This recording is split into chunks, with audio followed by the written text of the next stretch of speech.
Hello, welcome to the Hockey Show. My name is Roy Bellamy. David Dwork is right there. He happens to work for the Hockey News.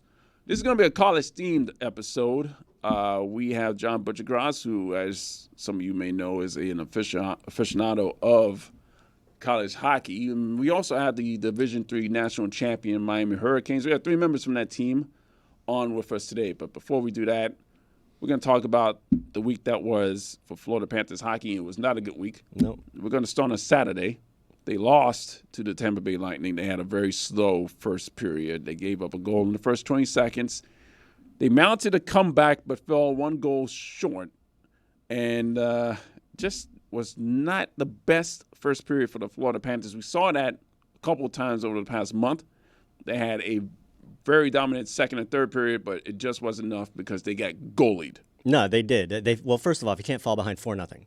And that's That's first and foremost. But yeah, they ran into Vezina Vasilevsky, and he's been maybe not as consistently on that level as he had been for a while. But oh my God, he was amazing against the Panthers. That was ridiculous. It was absolutely ridiculous. I mean, the shots on goal between the second and third periods were 38-5. It just happened to be that they finished with 50 shots. It was unreal. And it just happened to be that the 5 shots that the Lightning had, 3 of those went in the net. Yeah. It just wasn't great. It's one of those nights. Yeah, and then last night it was even worse. Now, granted, the Panthers were injured, and they came in with 5 days rest, so they had rink rust on them, but it was just an embarrassing effort. It was rough. They ran into a red-hot Nashville team that's now had points in, 15 or 16 straight. Kevin Lankinen kind of picked up where Vasilevsky left off, and the Panthers have some questions to answer. All right, joining us now is John Buccigross. It's the NHL on ESPN. We are not starting with the professional ranks. We are starting with college hockey because the college tournament right now is going to start March 28th. And the Frozen Four is going to be in St. Paul, Minnesota. And if there's one person I'm going to go to for college hockey, it's John Buccigross. Damn right. right. That right now. So as far as selections of the tournament, that's going to be on Sunday, by the way, the selections for the tournament. What do you think the tournament's going to stack up as? What teams do you believe are going to go where? Well, right now, of course, the NCAA hockey uses a pairwise system. It's strictly computer. So once everyone plays their games and all the conference championships, which are this weekend, and you get an automatic bid if you win your tournament conference championship. So that can always obviously skew things. So there's 16 teams who make the tournament. There's a pairwise system in the computer, 1 through 16. Obviously, a team in the Atlantic Conference isn't usually rated in the top 16. So one of those people are going to win their conference, either AIC or RIT. And so now there will be 15 teams. The top 15 teams will make the tournament. The CCHA winner, that's going to be a team, again, that's not in the top 16. So they're going to get an automatic bid. So now you're down to 14 teams. The top 14 teams in the computer rankings will make the tournament. So that's how it's decided. So there's no committee, no really too much debate in terms of like we see in basketball. So, and right now, Boston College, #1 overall seed, they're in their conference semifinals. Even if they were to lose tonight in their conference semifinals, they have such a big point system. They're going to be the #1 overall seed no matter what. I'm doing the Providence regional. There's 4 regions of 4 that make up the 16 teams. I'll be in Providence, and looks like Boston College is going to be there. They try to get teams, attendance is a bit of a factor. It's not a true, what is the most fair thing in the tournament. It's pretty fair, for the most part fair, but they do want fans in these, arenas. They're not campus sites. Some people think we should go to campus sites to make the atmosphere better. But for now, we're on these neutral sites. So I'll be in Providence. That's where BC will be. Springfield, Massachusetts has another regional. Boston University, which is currently #2 in the country, will likely be there, whether they fall to a 2 seed or stay a 1 seed. And so that's how it kind of works. Some East teams do have to go west. Some West teams do have to come east, but they do try to make it somewhat population and attendance. They do factor that in. So yeah, the big old school Blue Bloods are all right there this year. BU, BC, North Dakota, Michigan State is back. That was a powerhouse back in the day. Now they're back. They're playing Michigan for the Big Ten championship tonight. They could be a 1 seed. So it's kind of cool to see that. You're still some Cinderellas. Quinnipiac Bobcats last year of Hamden, Connecticut won the national championship. They'll be back to try to defend their title there. They have enough points. They're going to get in. So yeah, that's kind of the situation right now as we stand. But again, conference championships this weekend, and there could be some adjusting in terms of 1, 2, 3, 4, then 2 seeds, 3 seeds, 4 seeds, and how they match up. So looking ahead, John, we're about 3 weeks away from when we get to the final, or the Frozen Four, the Frozen Get Four. it right, Right. Dave. At the XL Energy Center in St. Paul. Obviously, I mean, you mentioned Boston College and the great season they're having. Denver's having a great season. Quinnipiac, we'll see if they can defend their title. But at this early stage, if you had to pick your Frozen Four, can you say who they'd be? Yeah, it's tough because this kind of reminds me of the Oakland, Kentucky college basketball game last night. And I saw Jay Wright give some analysis. He says it's hard for 18-year-olds to beat 24-year-olds. And that's been the issue in college hockey, where some of these teams from the ECAC who really can't match up recruit for recruit with Boston College, Minnesota, and those programs, they started just to become an older team. We don't want you till you're 20 years old to go play junior hockey till you're 20 in the USHL. Then you can come play college. If you go play Canadian junior, you can't play NCAA hockey. But the USHL is a junior program that you can play until you're 20, show up on campus when you're 20, and play through you're 24. So we started to see Union win a national championship for the first time ever in school history in 2014. Shane Gostisbehere was on that team. We mentioned Quinnipiac. They won their first national championship. Again, they have older players, and that's what happened with Kentucky. You play a team with 23, 24-year-olds, especially with the fifth-year thing and the transfer portal. It's tough. Calipari's got to recruit differently. He's got to have a few older guys to supplement with his high-end first-round draft pick talent. That was BU's issue. That was BC's issue. They got too young, and they would lose to these older teams. So that's why it's kind of tough to figure out. Now, BC this year, they have three freshmen, 3 first-round NHL draft picks. Will Smith of the Sharks, Ryan Leonard of the Capitals, and Perreault of the New York Rangers. And, Smith leads the nation in scoring. Cutter Gauthier, the sophomore who got traded to Anaheim from Philadelphia in that interesting story during the NHL regular season.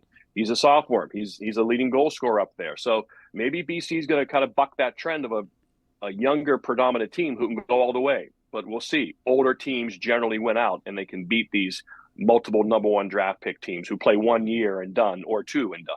Macklin Celebrini of the Boston University, he won Hockey East Player of the Year and Rookie of the Year. Is he in line to win the Hobey Baker Award? Yeah, it's a good question, Roy. He's only 17 years old. He's going to be 17 the entire college hockey season. That's rare. That's crazy. Yeah, he accelerated so he could get to college earlier. Noah Hannafin did that. We don't often see guys be a freshman in college before they're drafted. They'll get drafted and then play, like Will Smith and Ryan Leonard and Perreault. They were all drafted last summer in Nashville, and now they're 18 years old playing college hockey at BC. My guess is Will Smith could come back, and they all could come back. But, I think they're proven that we can dominate college hockey. We should probably go to the next level. But I always say come back for one more year, college hockey. It's really only 7 months. You're not coming back for another year. You're coming back for 7 months. You turn pro this time next year, and then you could play in the NHL and or the AHL, and then you get your first training camp the following fall. So, Celebrini is going to be the first pick of the draft in Las Vegas at the Sphere in the end of June, where the draft's going to be.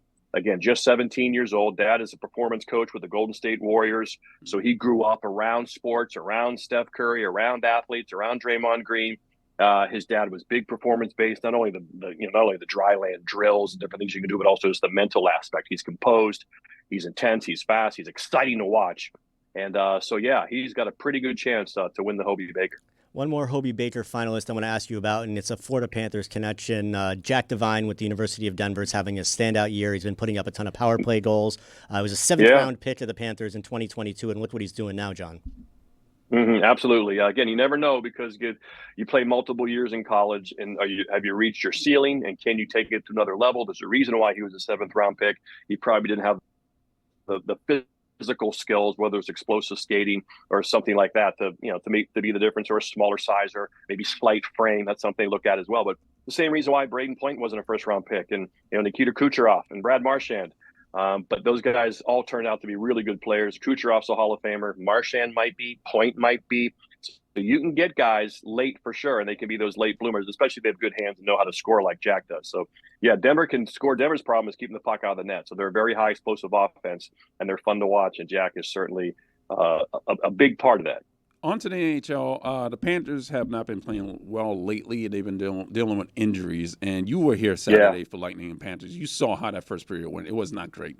The second and third period, you saw what happened. It was a little bit better, but, Vasilevsky. But last night, they played Nashville, and it was not a good game at all. They pretty much was embarrassed. Alexander Barkov was not in the lineup. He was injured. But I don't believe that will change the prospect of the Panthers possibly winning the Stanley Cup this season. What say you? Yeah, for sure. 3 losses in a row. They still got 2 games in hand on the Bruins. So if they win those 2 games in hand, they got more points than the Bruins, 98. So they're going to be go down to the wire for number 1 overall seed in the East. Boston, Florida, New York, and Carolina, who's coming on really strong. They've won 5 in a row. They look like what a team that improved themselves at the deadline with Kuznetsov and Gensel. Wow, they made the biggest jump from what they were and what they are. And what they are, is, to my mind, is there's only 3 teams that are going to reach the Cup Finals in the East. That's either Florida, Carolina, or New York. Those are the only 3 teams in my mind that have a chance to reach the Stanley Cup Finals. And I think it's really comes down to Carolina and Florida in the conference final, would be an epic Stanley Cup final. Barkov is so important. We know what he does in the face-off dot. They couldn't get the puck last night, so you don't have possession. You don't start with the puck. You don't have the puck more. Ekblad, just that big body on the right side that they need, just kind of slots everybody where they should be slotted. That's the big thing for the Panthers defense, is slotting guys where they are. Barkov is key, and that's why health is so important. Bob seems like he's on top of his game. Seems like he has that aura of a guy that can win a cup in net. But yeah, just get Barkov back. These are a bit of the dog days. The Panthers are bored. They want to start playing playoff games that matter. There's only 11 games left for some teams. They have 13 games left, so they just want to get going. Don't get hurt.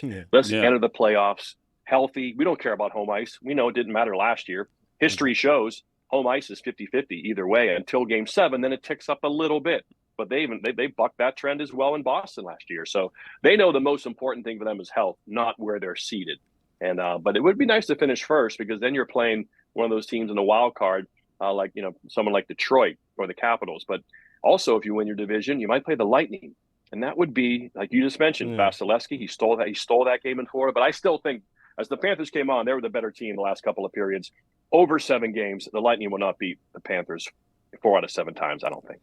Bucci, you mentioned another powerhouse team in the Eastern Conference, the New York Rangers, that I wanted to ask you about, just because, A, Matt Rempe, so much fun, awesome, fun to watch, little old school hockey, and B, when this team gets healthy on the blue line, I think they're going to be scary for Carolina and for whoever gets them in the first maybe round or 2. What do you think? Yeah, Trouba and Lindgren both hurt. They got to have them. Keandre Miller plays an interesting game. I'm not sure if he matches that well up against the Panthers in-your-face confrontational hockey. That's not his game. He'd probably prefer like a freewheeling Toronto Maple Leafs series. Yeah. That's where Miller would be better. And then you're right, Trouba and Lindgren are more valuable in a Panther series. So it's funny but they are. That shows how diverse they are. Adam Fox is obviously an elite defenseman, so they got him as well. Schneider's coming along, so yeah, they got a pretty good D. But sometimes 5-on-5, they give up a lot of goals. And so that's a team some people still don't believe in. They still think they're a bit of a mirage. And maybe it's just that New York-centric and some of the stars they have. Panarin's having a great year. My goodness, the guy's having a career year. We mentioned Fox is phenomenal. Zibanejad's up and down. So I still think there's some hole in the Rangers. I would like the Panthers in a best of 7 there, too. I don't see the Rangers beating them 4 out of 7 unless Igor steals a couple games, which he can do. The second wildcard spot in the East is up for grabs, and Red Wings just got back Dylan Larkin. Patrick Waugh has wheeled the Islanders into contention. The Sabres are playing themselves out. And since the Devils fired Lindy Ruff, it's been a charge forward. What do you think is going to happen at the end of the regular season here? Yeah, the Isles are toast. They've lost 6 straight. They had a kind of a soft schedule there, so I think they ended up being a bit of a mirage, which they were. The Capitals, again, they're kind of an interesting team. They have a couple of games in hand on Detroit. If they win those 2 games, they're in front of Detroit. So it's kind of, you have to be, it's like a golfer. When you watch Augusta, a guy's played 3 fewer holes on Sunday. Those eagle holes are coming up. He might be a couple behind or 1 up. The guy who's trailing him knows I need to get in front of him by a couple shots because he's got those easy holes coming up. And that's kind of like we have to keep in mind games remaining. But again, you got to win those games. And the Capitals are a minus goal differential team. So you have to assume they're not going to win those games. They might, go 1-1. But what makes things more difficult for the Capitals, it looks like Tom Wilson's going to be suspended today. And it might be like 5, 6, 7 games. And when they lose him for that, right. And first time with a stick, but again, it's like his 6th time that he's met these people. So he's probably going to get 5 or 6. So that's, that's half the rest of their games. And so could make it really difficult. Larkin's back, as you mentioned. I think Detroit's going to sneak in as they are. I think they'll be the 8 seed, which means the 1 seed will get them And I think that there is incentive to be that number one overall seed to play the Panthers instead of the Lightning. I think teams would rather to play the Red Wings instead of the Lightning. I think people, again, I don't think the Lightning are that dangerous. They're a terrible 5-on-5 team this year. But when they got Vasilevsky and Anthony Duclair has been a great addition for them. 2 more goals last night. Yeah. He's given them some dynamic speed. If I'm them, I definitely try to re-sign him. And if I'm him, that's a good spot for him back in Florida. Obviously, he's got ties to South Florida, not too far away, still tax-free. So Duclair, I think, has really helped that team. Him and Dumba have given them a little bit of mojo that makes them, in my eyes, just a little bit dangerous for that 2 seed in the East. Because, again, it looks like the 2 seed is going to get the Lightning. I just want this regular season to end. Let's just start playing playoffs. I know. Right now, 70 games is enough. Let's go. Yeah, let's go. Amen. John Buccigross of ESPN, thank you for joining us to talk about college and professional hockey. Anytime, boys. You're my favorite hockey show on the web. The Miami Hurricanes club hockey team won the D3 national championship this season, and it was quite a turnaround. Last season, they only won 1 game. But since November 2nd, the Miami Hurricanes have only lost once. Once. That's crazy. And went perfect in the postseason, and it was just an amazing situation. Now they're going to go back into D2. So today we have the coach, Tommy Mello. We have the goaltender, Ethan Gainey, and we have the captain, Chris Gillis. It's just been an amazing season for the Miami Hurricanes. Coach, give us your feeling. You're going back into D2 now. You're going to face the Florida Gators, your hated rivals. What is it like going from such a low from last season to such a high now, and now you're going to go back into D2? Well, the turnaround's fantastic. We keep talking about it. In the beginning of the year, we didn't have the buy-in last year, and this year, all of the new freshmen coming in, we had to sit down with them, and they all bought in, and we're held accountable for everything. And the team got really tight. They weren't only teammates; they were friends, and it really showed on the ice. They worked hard for each other. The turnaround was fantastic. We got some quality players that came to the U, and it's just fantastic to watch. So I want to talk to Chris about what Coach just said, being that you had, coming from one year to the next year, the buy-in that needed to be there and the dedication from the team. As the captain, how big of a role was that for you, and how much did you have to go to your teammates and to get everybody in line before everything started to fall into place? Yeah, before the year, I kind of went to the seniors and some of the older guys on the team that have been around the team the last 3 years, and I kind of just wanted to push the fact that this year we really needed to change the culture of the team, and being our last year here, winning 1 game last year, I didn't want to go out doing that again. No one enjoys showing up to the rink every weekend just to get our butts kicked every week. So we our biggest thing was just changing the culture and making everyone come to the rink, and our main focus was to win, not just to be there and mess around. So that was the biggest part. Chris, you and Ethan are both seniors, so this is your final year. You're going out as champions. So what is that feeling like, going out as champions and getting your degree? We'll start with Chris. It's a little bit of a love-hate relationship to work this hard to turn the program around and leave it when it's finally good is kind of a tough situation. But I mean, where else would you want to go out but on top? So can't be that mad. What about you, Ethan?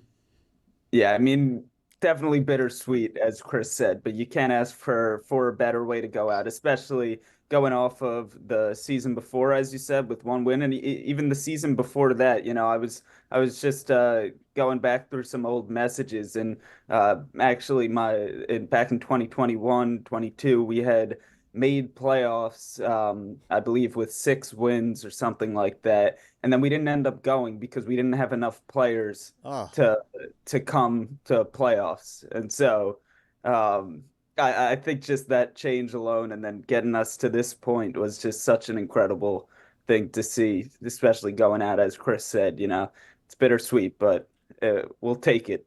Do you guys feel like you're passing the torch? We'll start with Ethan. Yeah.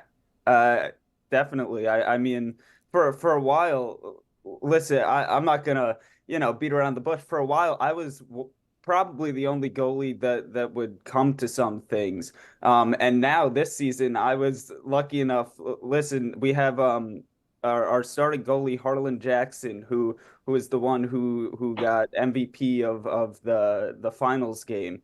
I'm lucky enough to be able to be comfortable at taking a role as coming in when needed, as opposed to what Harlan was able to do during these playoffs, despite being the only goalie on the team in previous years, because it's about winning and it's about the buy-in. It's not about individuals playing time, and that was the difference this year that people bought into, as Tom was talking about it. It wasn't about you; it was about the team. What about you, Chris? I mean, this question of passing the torch, especially for you as a captain, must be pretty special. Yeah, I know there's a good group of older guys that I have all the faith in the world. And Max, he was treasurer last year, assistant captain, and he's taken over the role as captain next year. And like I said before, I got all the faith in the world in him, and that he can lead the team, and all the younger guys that kind of learned what it's like to be a part of a successful and well organized team. So I think everyone's headed in the right direction, and all will be good.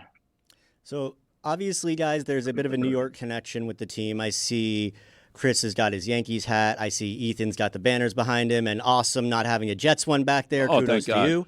But Tom, apparently you travel from New York to coach the team, which must be awesome for your frequent flyer account. But I'm just curious, like, how does that work? Because it sounds incredibly challenging, and obviously you guys made it work and then some.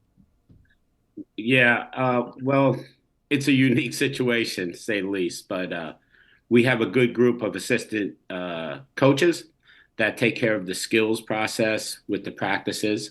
And I fly down on Thursdays, and if it's a travel day, we meet up on the bus, and Friday we go away.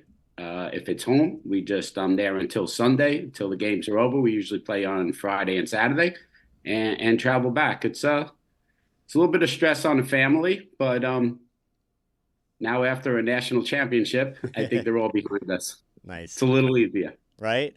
So, Ethan, in addition to being a goaltender, and you kind of alluded to it, that you've, gone from being kind of the main goaltender to one of a tandem.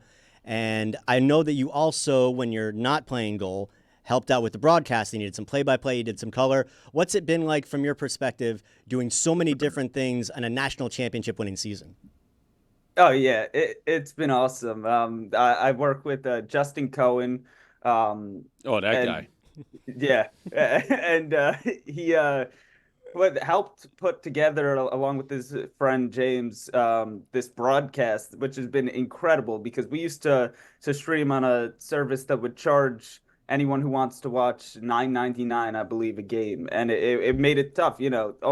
At that point, only real hardcore fans would be paying for a game, and so we felt it was so important to get this free stream on YouTube, and then being a part of that and doing the games. We get compliments all the time about that live stream. We have instant replay on it. We have an actual working score bug, which you'd be surprised how many YouTube streams do not have a working score bug. And so being a part of making that has been incredible, but then also getting both sides of it, it really does help so much for the broadcasts, knowing everyone on a personal level. Obviously, right, most play-by-plays wouldn't be fortunate enough to also be a part of the team, but I do truly, because they're my friends too. I'm not biased necessarily on the call, but it's more like I have these anecdotes that I could tell literally because they're my friends, not just because I heard it through the grapevine.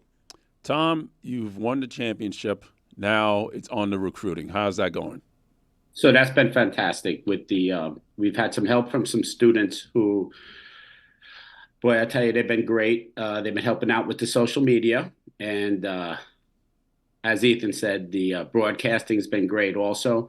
So the U is not a hard school to recruit with, because a lot of kids want to go there, but we're getting a lot from the Northeast region. So hockey is part of their culture. So with the social media, and we have our name out there, I'm getting a lot of contact from kids early on. And I'm just selling the university, and I'm telling them, come to this school. It's a fantastic school. And then we'll talk hockey. But with that all in play, the recruiting's been pretty easy. Chris, as the captain, you were able to lift all the trophies first that you won this season. Describe that feeling of lifting the trophy and then handing it off to your teammates as you celebrate. Yeah, it's awesome. It's obviously something you dream about when you're little. Not exactly lifting the trophies we did when you're little, more like lifting the Stanley Cup. But when you're in the moment and you're working for this like all year long in the past few years, feels great. It's a little selfish. I get to do it first, but it feels even better handing off to the next guy and getting to see their face. So, did you guys party afterwards? We had some fun. Yeah, some fun. Yeah, you don't have to give the sort of details, but I bet you guys had some fun. We had our fun. The Division III champions, the Miami Hurricanes. Tom Mello is the head coach. Ethan Gandy is the goaltender. You also broadcast, and Chris Kogelis is the captain. We appreciate you guys coming on. Thank you for having us. Thank you for having us. Thanks, guys. Thank you.